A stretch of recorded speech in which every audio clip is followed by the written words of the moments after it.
Oi, gente, tudo bem com vocês? Boa tarde para todo mundo. Ai, peraí que eu esqueci de me destacar. É, então, hoje aqui estou, né? Vamos dar uma aula de geografia e lembrando que nós estamos falando sobre a questão do clima, né? O quanto o clima pode interferir no meio e o quanto existem climas, tempo, temperatura, que tudo isso são categorias diferentes. Se você não quiser, para pegar tudo isso que vocês estão aprendendo, se no final você quiser dar uma lida, né, aproveitar o que você já marcou e fazer o mapa mental, esse é o tipo de, ou o mapa conceitual, esse é o tipo de capítulo muito bom para mapa conceitual, porque ele dá vários conceitos do que significa cada uma daquelas palavras geográficas, tá? Deixa eu compartilhar aqui com vocês. Então, vão lá para a página 76, tá? Do livro 2. Ainda estou no livro 2, eu sei que estou meio atrasada, mas são conceitos básicos que eu preciso que vocês entendam bem. Outros dá para adiantar um pouco mais rápido. Tá bom. Se alguém puder ler, coloca eu aí no chat, tá? Que aí eu vou abrindo o áudio para que vocês possam ler. Lembrando que eu vou contando pontinho aí para você, para atividade avaliativa, como participação, para quem está podendo compartilhar com a gente.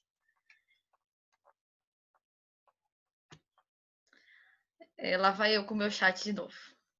Mas alguém pode mandar algumas coisinhas aí no chat que eu não consigo abrir?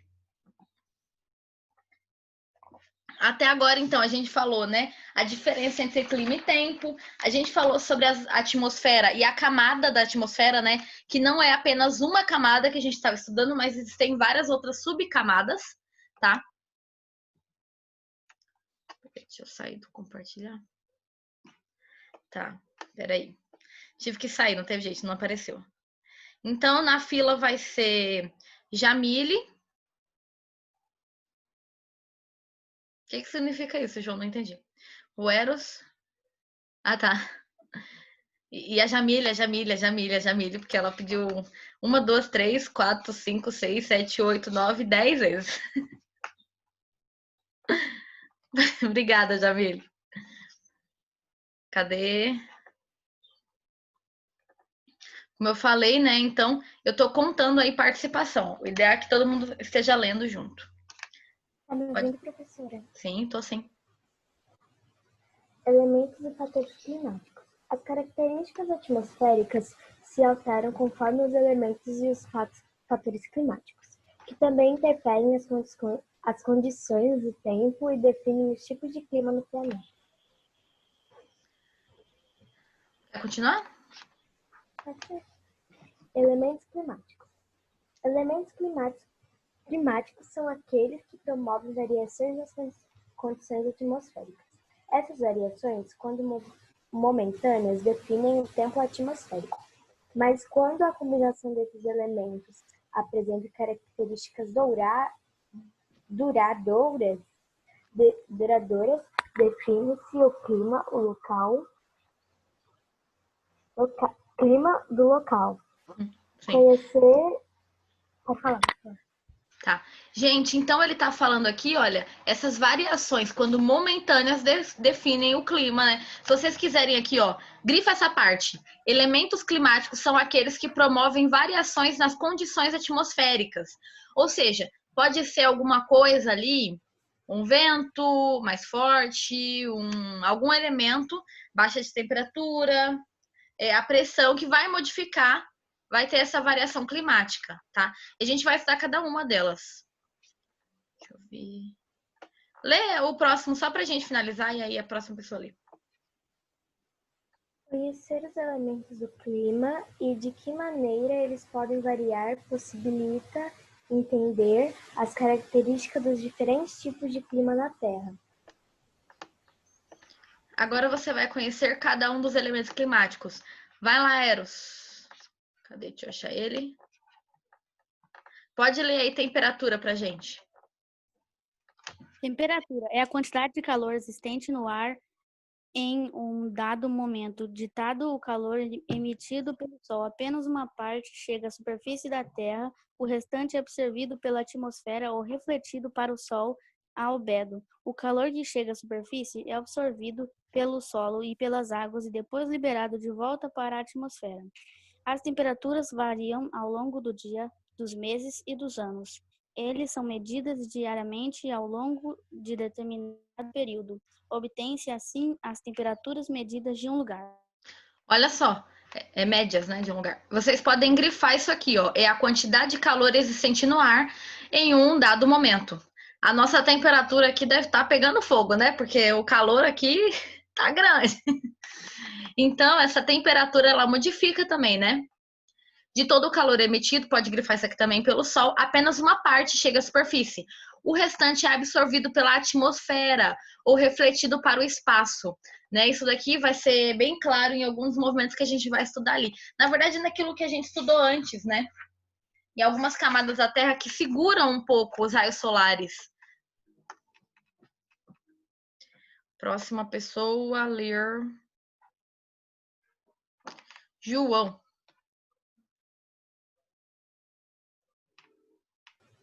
Deixa eu achar o João. Vai lá, João. Professor, eu posso ler do seu negócio? Porque o meu livro está em casa. Claro, por isso é que eu abro aqui. Pode ler. Umidade. É a quantidade de vapor de água existente no ar. Além do aumento da temperatura, o calor do Sol provoca a evaporação da água, sobretudo de rios e oceanos. Esse vapor é carregado pelo ar, conforme o vapor se eleva e resfria, formando as nuvens. Gente, então vocês podem grifar isso também, ó. É a quantidade de vapor da água existente no ar. Então, o que significa isso? Basicamente, as águas que nós temos, né, no rio, no lago, no mar, no oceano, etc., eles vão ser evaporados. Essa época, por exemplo, que a gente está aqui, a umidade do ar está muito baixa.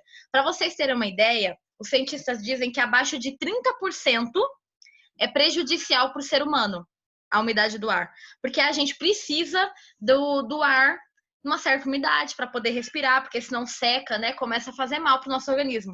Pesquisei aqui agora, em tempo real, para vocês entenderem. Nossa, tá dando um reflexo doido.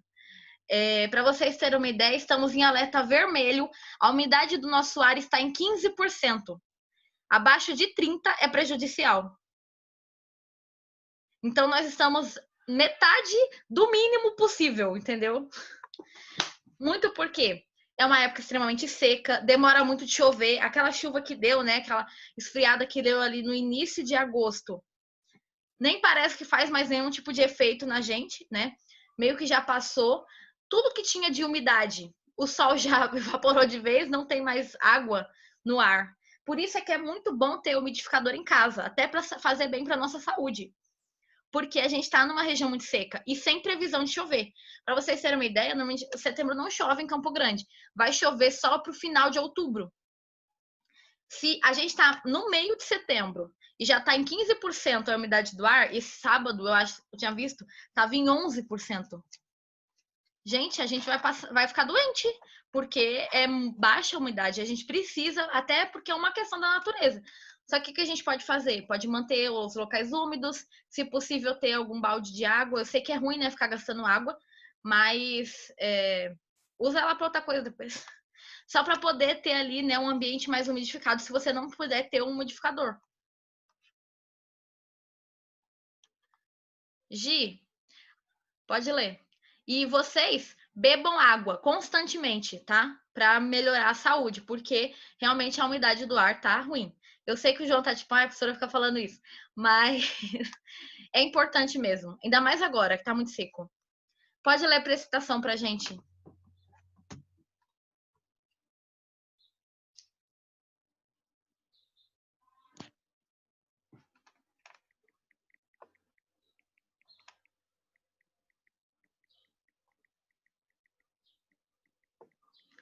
Eu tô falando muito rápido, você não consegue escrever? Tá ativado? Tá. Dá pra me ouvir?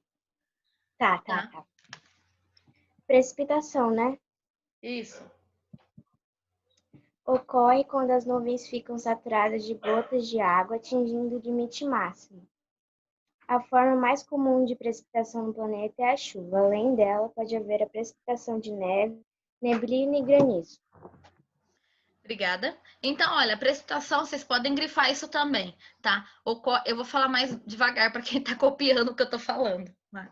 Mas eu estou explicando apenas o que está no texto já.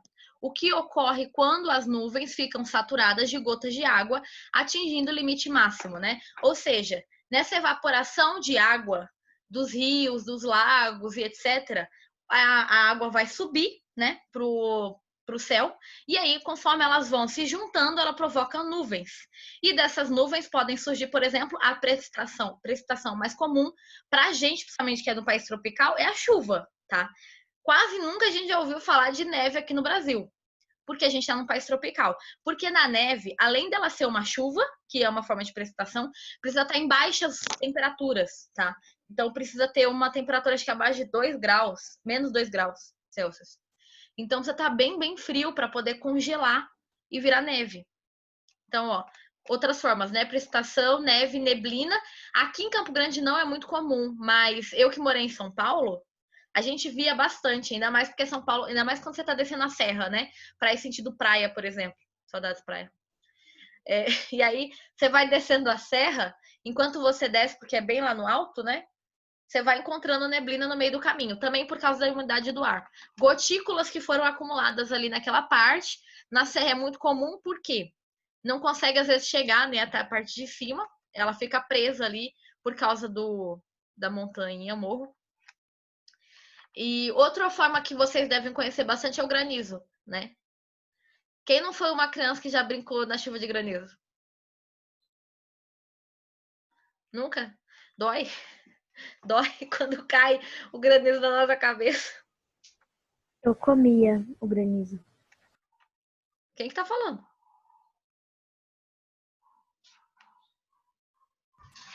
Tá liberado o áudio? Oxi! Eu não tinha liberado, não. Peraí, deixa eu arrumar isso. Pronto, tirei. Não, ainda. Fala.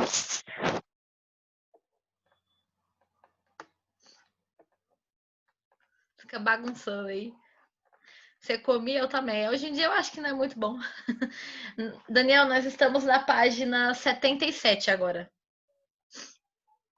Mas a gente estava falando da página 76.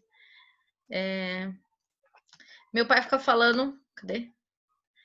24 horas falando sobre beber água, deixa uns 3 umidificador no quarto.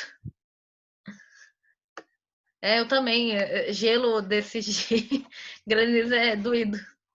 Quando eu brincava de granizo, ele caía na minha cabeça e dói muito. Então não é muito bom, não. Não é muito seguro também brincar nessas situações.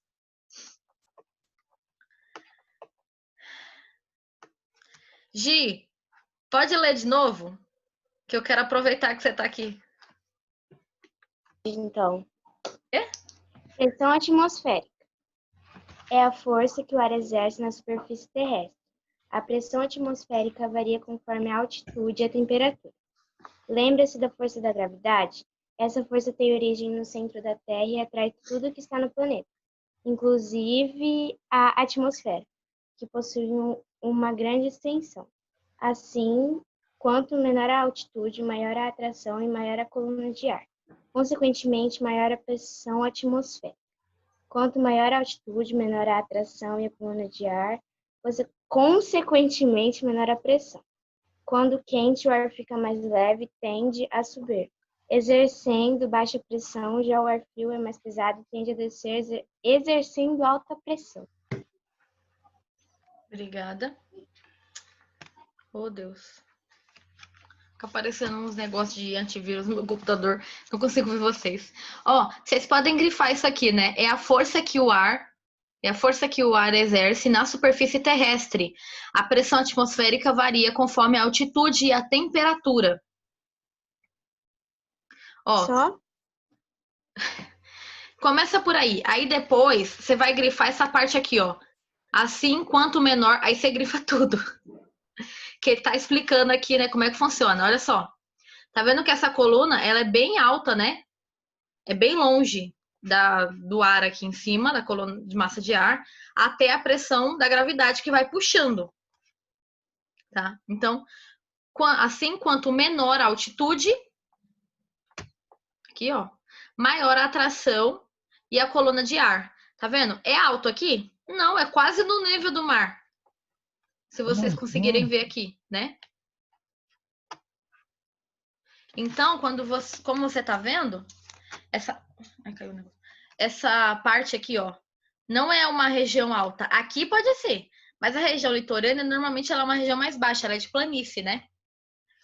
Então, quanto menor a altitude, maior a atração e a coluna de ar. Consecutivamente, maior a pressão atmosférica, tá? Então, são áreas de maior pressão. Tanto que, como eu falei para vocês, quando a gente está indo para a praia, né, de São Paulo, por exemplo, outras eu não conheço, mas que você vai descer na serra, você vai sentindo que vai aumentando a pressão. Tanto que quem já sentiu pressão, por exemplo, no avião ou descer na serra que fica tudo tapado o ouvido. Você fala, nossa, meu ouvido tapou. Aí você fica lá, mocejando para poder destapar o ouvido, sabe? Então, é tipo isso. Por causa da pressão atmosférica. João, você tá entrando em outro modo?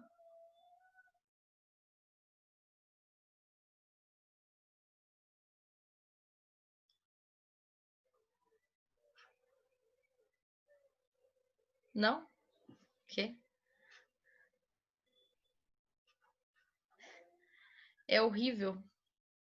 Então, aqui, ó. Como a gente estava falando. Ah, tá. Continuando, né? A explicação. Quanto maior a altitude, vocês veem aqui, por exemplo, a montanha, certo? A pessoa aqui. A atração, menor a atração e a coluna de ar. Consecutivamente, menor a pressão. Então, não são regiões de muita pressão, né? Existem outras pressões aqui, tá? Mas mais da força dos ventos, de uma certa forma, do que aqui, ó.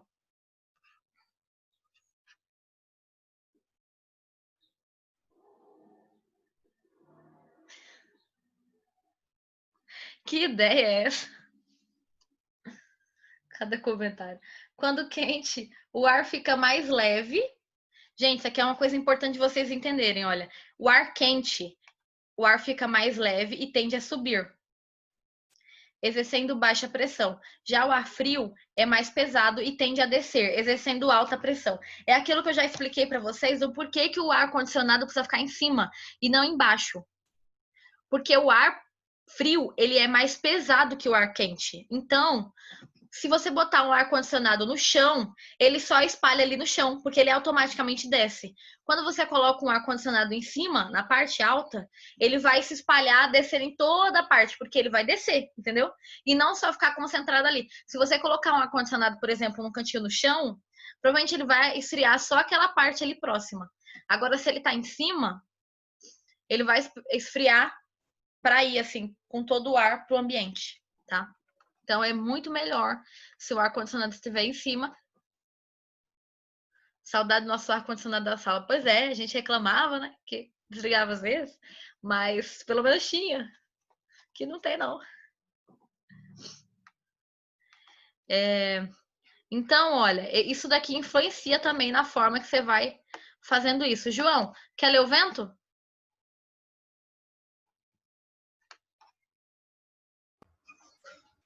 É o movimento do ar entre as regiões de alta e baixa pressão. Você viu que o ar se aquece, fica mais leve e sobe. Já o ar frio desloca-se das áreas altas de pressão para as de baixa pressão, promovendo o equilíbrio entre elas. Novamente, o ar mais frio aquece e sobe, formando um ciclo. O vento é sempre mais forte nos oceanos, em regiões litorâneas, do que nos continentes. Isso ocorre porque o relevo e os prédios, as árvores e outros obstáculos produzem a velocidade do vento que segue para as áreas continentais. Obrigada. Então, do vento vocês entendem, né? Essa região, por que ele está citando? Vocês podem colocar, grife isso aqui, o movimento do ar entre as regiões de alta e baixa pressão. É isso que causa, né? É esse movimento aqui, ó, do ar, tá vendo? Como eu falei, né? O ar frio, ele sempre é mais pesado e ele desce, e o ar quente, ele sempre sobe. Nas áreas do continente, quanto menos árvores, por exemplo, mais quente, né? E aí esse ar vai subir, porque ele é mais leve, e o ar frio vai descer. Na região oceânica ele tem uma liberdade de circulação, porque não tem prédio, não tem árvore, não tem nada que barra. Ele só é livre. Let it go do vento, tá? E aí ele vai lá, sendo carregado, o vento mesmo, né? Vai fazendo todo o movimento dele, empurrando o ar quente, que vai subir, que vai sendo resfriado, exatamente porque na área oceânica é uma região um pouco mais fresca, né? Porque tem mais umidade do ar. Esse ar vai esfriando, vai descer, e assim vira um círculo, tá vendo? Ou um ciclo, né?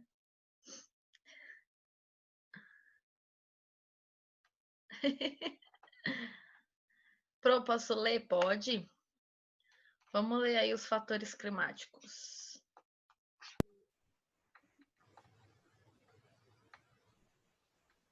Se você tá lendo, eu não tô te ouvindo.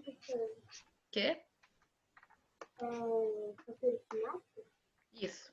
Mas se você puder ler um pouquinho mais alto, tô ouvindo quase nada. É por causa que o microfone estava longe. Mas,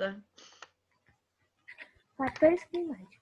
Além dos elementos climáticos, existem também aspectos físicos e geográficos que influenciam e determinam as características dos diferentes tipos de clima.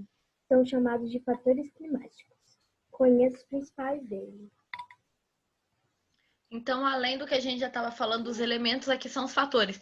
Vai influenciar, por exemplo, vocês podem dar uma olhada aqui nas próximas páginas, né?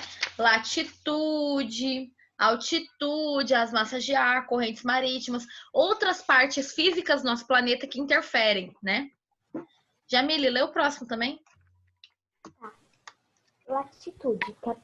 Em capítulo anterior, você viu que quanto menor a latitude, ou seja, quanto mais próximo da linha do Equador, maior é a incidência dos raios solares.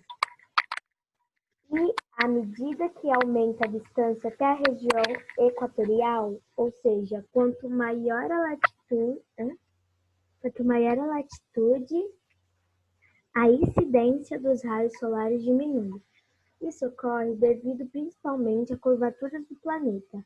Portanto, a latitude influencia na temperatura. Quanto mais próximo da linha do Equador, maior a temperatura. Quanto mais distante, menor ela é.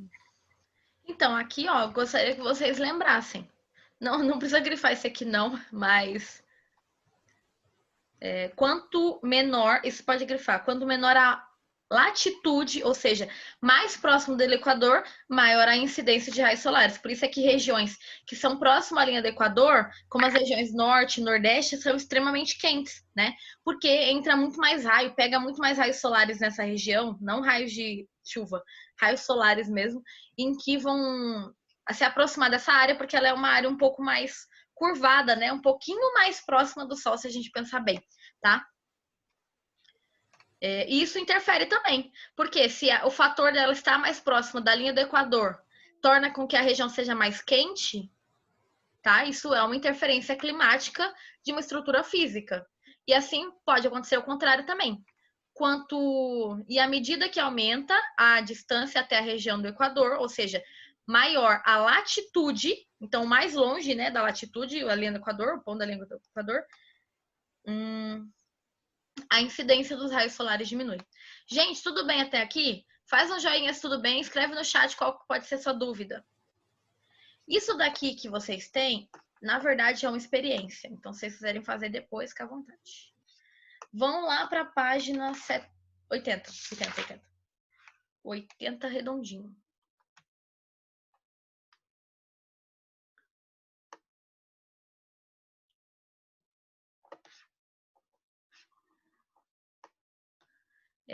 Daniel.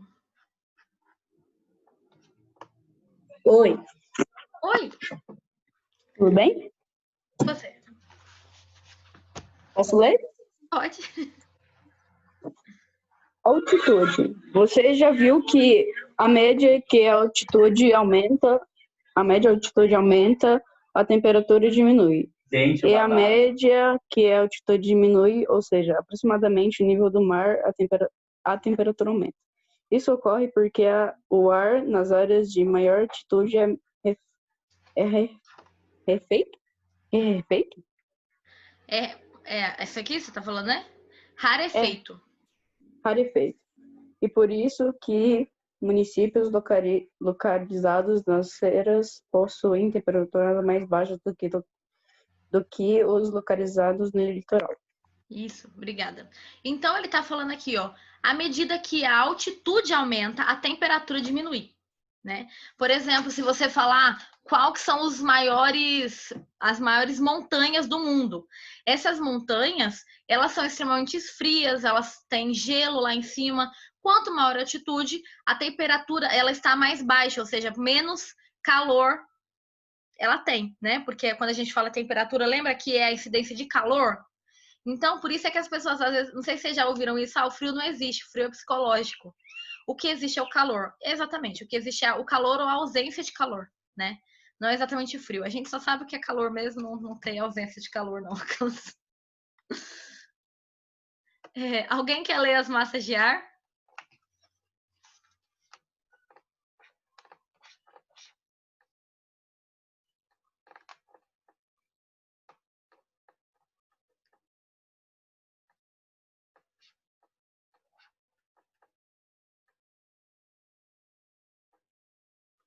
Tá onde? Página 80, massas de ar.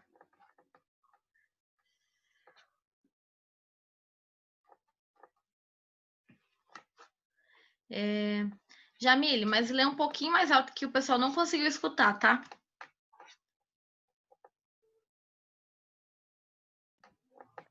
Tá bom. Massas de ar, né? Isso. Corresponde a grandes bolsões de ar com temperaturas e umidade próprias do local onde se formaram. Podem ser frias ou quentes. Também podem se formar sobre oceanos ou continentes. As massas de ar estão em constante movimento. Ao se deslocarem, aquelas procedentes das zonas polares provocam queda de temperatura nos lugares por onde passam. Já as originadas em zonas tropicais aumentam a temperatura nos lugares de sua trajetória. De modo geral, quando uma massa de ar se origina sobre o oceano, ela carrega muita umidade e provoca chuvas, ao contrário das que têm origem no continente, que em sua maioria conduzem baixa umidade. Termina de ler. Continuar? Termina de ler. Tá. Quando uma massa de ar se encontra com outra, elas não se misturam imediatamente, devido às diferenças de densidade do ar. A massa mais densa se move sobre a menos densa, levando-a para cima. A região de encontro entre as duas massas de ar recebe um nome diferente. Gente, isso daqui vocês conseguem ver tudo no jornal. Se você assistiu alguma vez no jornal a parte do agora é o clima, agora é o tempo, né? Eles falam exatamente sobre isso aqui. A região vai estar mais fria porque está vindo uma massa de ar do sul, né? Que é uma região um pouco mais fria, mais longe aqui da linha do Equador, né? Que está um pouco mais para cima. Então, quer dizer que vai diminuir a temperatura. Vamos orar aí para que isso aconteça o mais rápido possível. Então, essas massas de ar, dependendo da origem delas, se é uma região mais quente ou mais fria, isso interfere na posição, tá? Como que vai vir também se, por exemplo, como ele tá falando aqui, se a massa de ar vem do oceano para a nossa região, é uma massa de ar mais úmida, então vai acontecer chuva provavelmente. Se é de uma região fria, vai baixar a temperatura. Se é de uma área quente, como a nossa, vai subir a temperatura do caminho por onde eles passam. Outra coisa que ele está falando aqui é a frente fria, né, e frente quente, que vocês estão vendo no mapinha de baixo. Às vezes a gente vê no jornal, né, falando, está chegando uma frente fria. Ficou apertando o negócio errado. Então, quando ele fala isso, quer dizer que, por exemplo, uma massa fria empurrou uma massa quente que acabou gerando precipitação, chuva, tá? Ou então, aqui, ó, no caso, uma massa fria estava abaixo, deslocou uma massa de ar quente para cima, para que ela vá para outra região.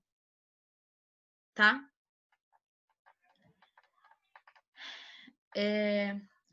Tô seguindo a fila das pessoas que me pediram para ler, tá? Por isso é que às vezes você pediu, mas é que outras pessoas pediram primeiro. Vai, Eros, leia correntes marítimas.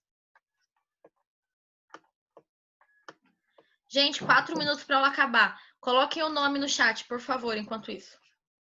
As correntes marítimas apresentam salinidade, velocidade e temperaturas diferentes. Devido ao movimento da rotação da Terra, elas se deslocam continuamente. As correntes quentes que partem do Equador em direção aos polos e as correntes frias que partem a temperatura e a umidade dos lugares. As massas de ar, por exemplo, podem ter temperatura e umidade alteradas quando passam por correntes marítimas. Se estas forem frias, provocam queda de temperatura de massa de ar. E se forem quentes, aumentam a temperatura e a umidade de massa devido à evaporação de água oceânica. Confira no mapa a seguir os tipos de corrente marítima, sua localização e direção na superfície terrestre. Na verdade, a gente, na verdade, falou sobre as correntes marítimas no capítulo passado, em que eu falei que é como se fossem rios salgados dentro do oceano, né? E eles têm uma diferença a salinidade é diferente, pode ser mais ou menos salgada que o mar mesmo, que o oceano na sua volta. Pode ser a velocidade, ele pode ser mais rápido ou mais lento, de acordo com a necessidade. E foi até no caso que eu contei para vocês, por exemplo, no Procurando Nemo, né? No filme 1, aquela corrente marítima australiana, né, que vai numa velocidade diferente do resto do oceano. Ela é de uma cor, tem até uma vida diferente, né, aqueles animais que vivem ali dentro, tá? Vai, Gi, continentalidade, maritimidade. Os continentes se aquecem e se esfriam mais rápido do que as águas. Assim, a troca de calor no continente acontece mais rapidamente do que na água. É por isso que quanto mais próximo das grandes massas líquidas, menor a variação da temperatura. E quanto mais distante das grandes massas líquidas, maior a variação de temperatura. Pronto? Tá bom. Nossa, nem vi se terminou. Tá. Então, vocês podem grifar, né? Os continentes se aquecem e se esfriam mais rápido do que as águas. Como que vocês podem ver isso? Se você está na praia, por exemplo, a areia fica lá 30 minutos realmente na areia, no calorão. A areia vai pegar fogo. Agora o mar, né? Você só vai sentir ele aquecido de noite. Foi o dia inteiro ali para que realmente esteja quente a água, né? De dia a água é bem mais fria do que de noite. E aí passa a noite inteira ali no frio para de manhã. A variação de temperatura, então, não é tão drástica na água como é na terra, tá? Assim, a troca de calor no continente acontece mais rapidamente do que na água, como a gente falou. Quanto mais próximo das grandes massas líquidas, menor a variação de temperatura. Então, é mais ou menos sempre a mesma coisa nessas áreas, tá? Gi, lê vegetação pra gente também, por favor. Que ela acabe.